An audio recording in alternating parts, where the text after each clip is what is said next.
Hi friends, అలా అలా ఉన్నారు అందరూ బాగున్నారా? మేమైతే చాలా బాగున్నాము. ప్రజెంట్లీ దీన్ని మా భాషలో జాబ్చు అంటాము. ఇదైతే మనకు చాలా ఉపయోగం ఉంది గాయస్.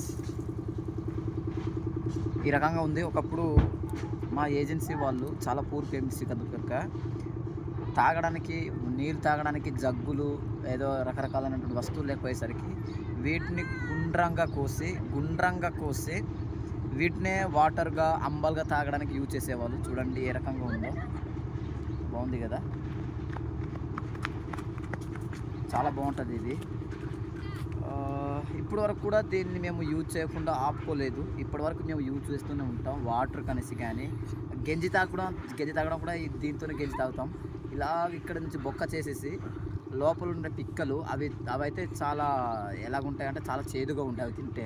సో మేము ఏం చేస్తామంటే దీన్ని బొక్కగా చేసి వేడి వాటర్ లోపల ఒక వారం రోజుల దాకా నానబెట్టేసిన తర్వాత వాటర్ మొత్తం పారవేసిన తర్వాత వీటిని అయితే తాగడానికి యూజ్ చేస్తాం. ఓకేనా గాయస్? ఇలాగా ఎంతమంది యూజ్ చేస్తారో నాకు నిజంగా తెలియదు, కానీ యూజ్ చేసిన వాళ్ళైతే తప్పకుండా కామెంట్ చేయండి. మేము కూడా వీటిని ఉపయోగించాము అనేసి కామెంట్ అయితే రాయండి. మేమైతే ఇప్పుడు వరకు కూడా దీన్ని ఉపయోగిస్తూనే ఉన్నాము. మాకు చాలా యూజ్ఫుల్గా ఉంది ఇదైతే. ఈ వీడియో మీకు నచ్చినట్లయితే డెఫినెట్గా మన ఛానల్ని సబ్స్క్రైబ్ చేయడం మర్చిపోదు. ఈ వీడియో మీకు నచ్చినట్లయితే ఒక లైక్ అయితే తీసుకోండి. Boy friends.